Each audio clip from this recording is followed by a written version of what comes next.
This is Warzone Jones. I'm back with my next video.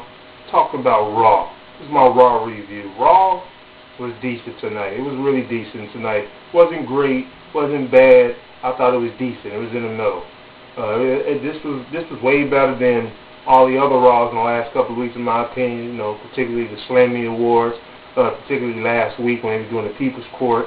This Raw was way better than that. You know, this Raw was decent. This Raw started off with John Cena. It started off with a segment. He comes out and he challenged Sheamus right in the beginning of the show. He challenged Sheamus right in the beginning of the show in a tables match. When he came out, he went under the ring and he grabbed the table and he put it in the exact same spot where Sheamus had pushed him off the ring and onto a table. So he puts the table right in that exact same spot. He gets on top of the turnbuckle and he calls Sheamus out. And when Sheamus comes out, Sheamus basically says, well, I don't want to face you in a tables match. He says, I don't want to face you in a tables match because I've been there and I've done that, and that's not a challenge for me anymore because he already accomplished that. You know, John Cena, he's challenging him in a tables match. So Sheamus says, well, I want to face you in a straight up in a regular match where he's going to pin him 1, 2, 3. That's what he says. So after that, he gets ready to leave. John Cena hops over the table and gives him an attitude adjustment onto the table. Right through the table, getting the attitude adjustment right through the table. After that, so that's how they started off Raw. You know, after that, if I'm not mistaken, they had a segment. They had a segment with, you know, his legacy. All three of these guys, with Randy Orton. He says, well, I'm thinking about breaking up Legacy.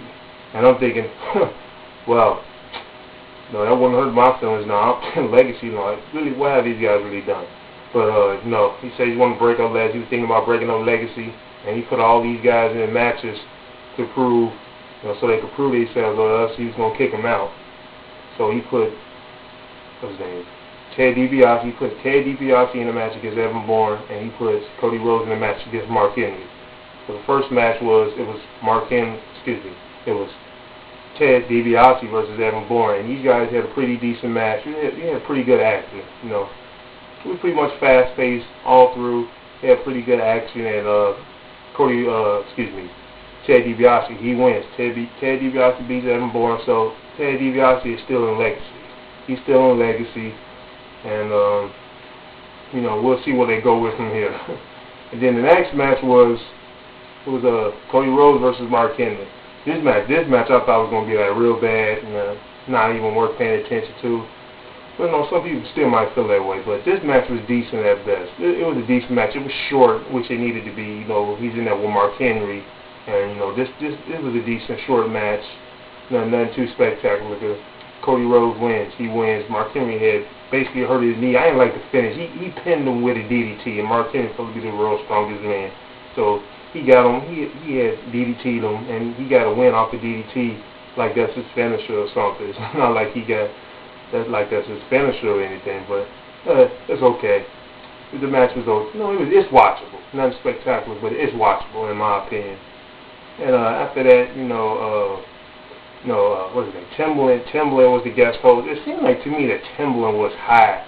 Timbaland seemed like to me like he was high. Like he was high because in the segment, you know, he had his little segment with various guys. He had a segment with the Divas, the WWE Divas. And he had a segment with MVP and Kofi Kingston. When he was talking to, I believe it was Josh Matthews, when he was talking to him, he seemed like he was having me, or like he was sleepy, or he was drunk. And, you know, I guess he was an okay host, but, you know, he just seemed like he was having me. You know, I don't know, that's just me. He seemed like he was having me. I don't know if anybody else for that, but to me, he seemed like he was high or something. And he had something in his ear. It looked like tissue was in his ear. Whatever that was, maybe it was some type of earpiece, and you know, he's in the back with the Divas, and you know, I want to say like Gail Kim, it's a shame what Gail Kim has become in the WWE seriously. It's a shame what Gail Kim has become, and these guys were like they were sitting down, you know, they were sitting down on the couch, and they doing these little dances where they kicking their legs. Gail Kim, if you notice, Gail Kim was wearing a dress, you know, she was wearing like this little tight skirt.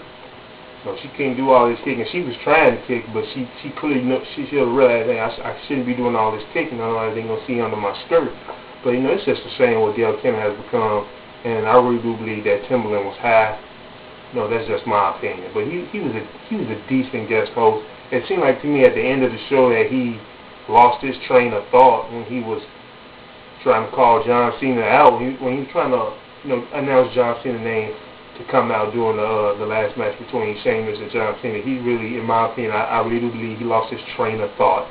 I don't think anyone else realized that, but I realized that. But he was an okay host. Not great. I wouldn't say bad, but he was okay. Nothing really too spectacular to talk about, but he was okay. But the biggest segment of the show was basically when Vince McMahon had came out. He was talking about will Bret Hart be the guest host or not. The rumors of Bret Hart being the guest host, and this was a pretty good segment. It was interesting. It stayed interesting. Shawn Michaels, he came out and he talked about it, and he talked about how he should bring Bret Hart back. He should sign Bret Hart. That Bret Hart should be the guest host.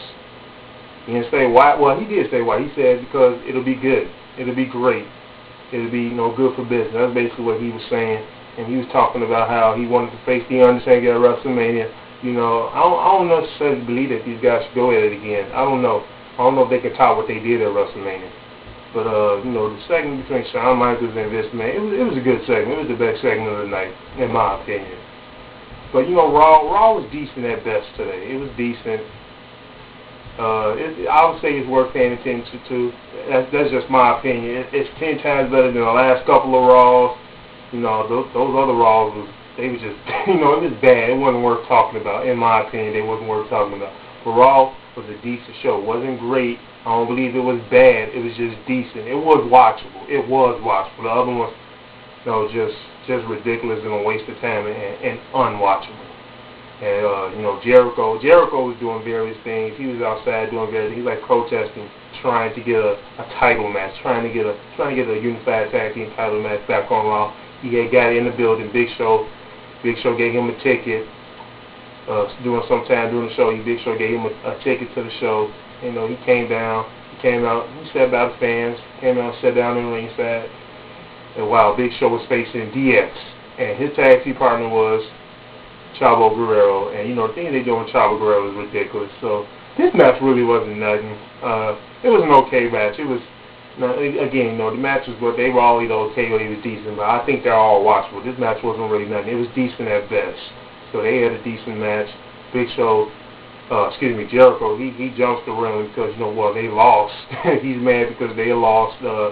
He's mad because the Big Show and Chavo Guerrero, they lost. So he jumps over the railing, he tries to get in the ring, and he gets super kicked on the side of the apron, so he falls down to the ground. And Triple H says, well, we're going to give you a rematch.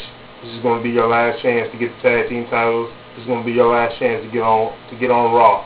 After that, you're done. Don't come back to Raw. That means no ticket, no nothing, basically. So that's what he says.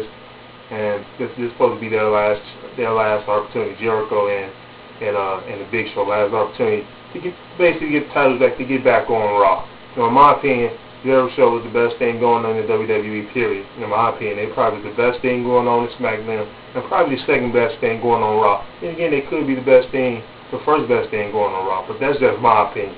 But, that's just what I think of Raw tonight. I thought it was decent at best. I thought it was a good way to end 2009, in my opinion, for Raw. A good Raw to end 2009. But that's just my opinion. I'm waiting on January 4th. I